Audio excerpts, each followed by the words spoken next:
Good morning dear students. पिछले video में हम लोग पढ़े थे प्रकाश का परावर्तन क्या होता है, आपतित किरण क्या होता है, परावर्तित किरण क्या होता है, आपतन बिंदु क्या होता है, आपतन कोण क्या होता है और परावर्तन कोण क्या होता है। ठीक है, इस वीडियो में हम लोग पढ़ेंगे प्रकाश का परावर्तन का जो नियम है, परावर्तन का नियम। किसका नियम? प्रकाश के परावर्तन का नियम। इसमें दो नियम दिया गया है, प्रकाश के परावर्तन संबंधित दो नियम दिया गया है। पहला नियम यह होता है कि आपतित किरण और परावर्तित किरण तथा अभिलंब तीनों एक ही तल में होते हैं। पहला नियम क्या है? आपतित किरण, परावर्तित किरण तथा अभिलंब तीनों एक ही बिंदु पर होते हैं। ठीक है, यह आपतित किरण देखो इस आपतन बिंदु पर, परावर्तित किरण भी आपतन बिंदु पर और अभिलंब भी क्या है? आपतन बिंदु पर भी ही है। ठीक है, तो प्रथम नियम यही कहेंगे कि इस नियम के अनुसार आपतित किरण, परावर्तित किरण तथा अभिलंब तीनों एक ही तल में होते हैं और वह जो तल होता है उस तल का नाम है आपतन बिंदु। उस तल का नाम क्या है? आपतन बिंदु।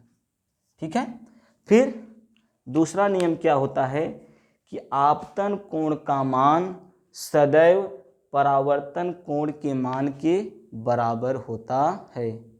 अर्थात आपतन कोण तथा परावर्तन कोण सदैव बराबर होते हैं।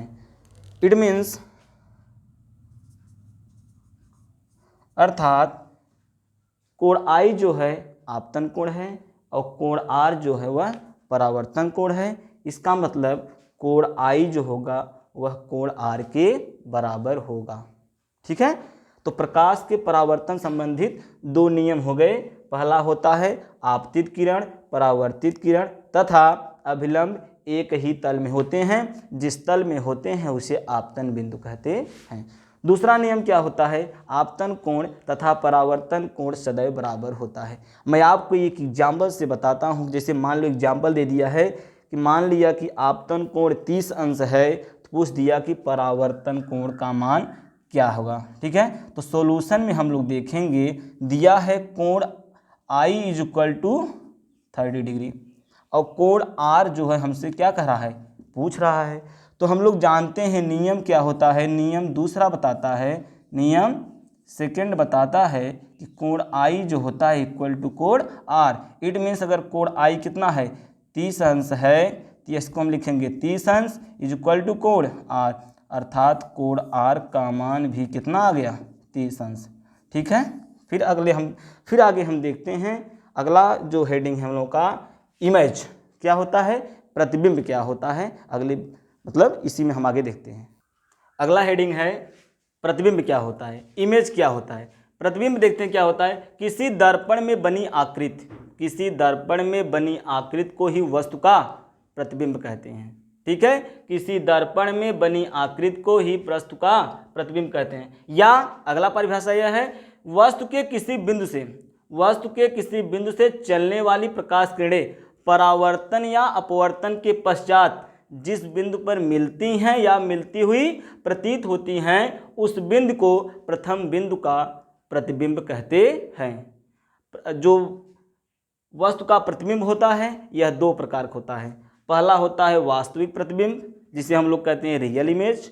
दूसरा प्रतिबिंब होता है आभासी प्रतिबिंब, जिसे हम लोग कहते हैं वर्चुअल इमेज।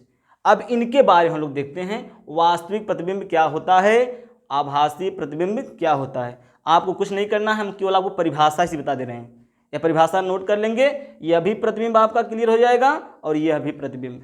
देखिए वास्तविक प्रतिबिंब क्या होता है, यहीं से वस्तु के किसी बिंदु से चलने वाली प्रकाश किरणें परावर्तन या अपवर्तन के पश्चात जिस बिंदु पर अवश्य मिलती हैं या वास्तव में मिलती हैं, उस बिंदु को प्रथम बिंदु का प्रतिबिंब कहते हैं। क्लियर हुआ? फिर से एक बार देखते हैं। वस्तु के किसी बिंदु से चलने वाली प्रकाश किरणें परावर्तन या अपवर्तन के पश्चात जिस बिंदु पर वास्तव में मिलती हुई प्रतीत होती हैं, उस बिंदु को प्रथम बिंदु का प्रतिबिंब कहते हैं, जिसे हम लोग कहते हैं वास्तविक प्रतिबिंब। ठीक है, फिर हम लोग पढ़ेंगे आभासी प्रतिबिंब। इसी परिभाषा से वस्तु के किसी बिंदु से चलने वाली प्रकाश किरणें परावर्तन या अपवर्तन के पश्चात जिस बिंदु पर केवल मिलती हुई आभास होती हैं, वास्तविक नहीं होती है, केवल हमको आभास होता है, उस प्रतिबिंब को आभासी प्रतिबिंब कहते हैं। ठीक है।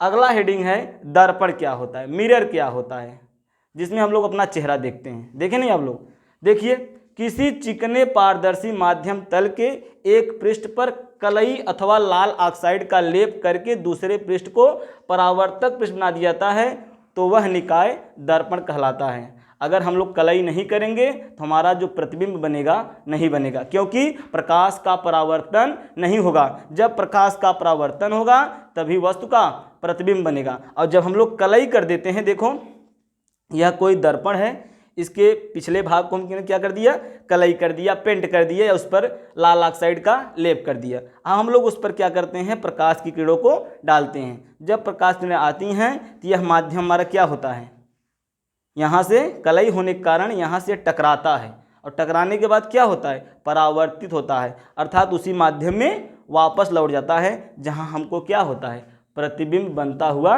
प्रतीत होता है। ठीक है। दर्पण को हम लोग, एक होता है समतल दर्पण, एक होता है गोली दर्पण। अगले वीडियो में हम लोग पढ़ेंगे समतल दर्पण क्या होता है, गोली दर्पण क्या होता है। आप लोग जितना भी हम लोग लिखते हैं इसलिए लिखते हैं ताकि आप लोग उसका स्क्रीनशॉट ले सकें। हम लोगों को जरूरी नहीं है लिखना, हम लोग ऐसे ही पढ़ा सकते हैं, लेकिन आपको स्क्रीनशॉट लेने के लिए हम लोग इसको लिखते हैं। तो आप लोग इसका स्क्रीनशॉट ले लीजिए, इस वीडियो को पॉज करके स्क्रीनशॉट लेकर उसके बाद पढ़िए, और नोट्स आप लोग तैयार रखेंगे। जब भी हम लोग ऑफलाइन क्लास मिलेंगे, जहाँ तक हम पढ़ाए रहेंगे वहाँ तक हमको एकदम तैयार होना चाहिए। हम नोट्स भी चेक करेंगे और पूछेंगे भी, उसके बाद जो नहीं समझ में आएगा उसको हम समझाएंगे। अगले वीडियो में मिलते हैं दर्पण के प्रकार। ठीक है, धन्यवाद।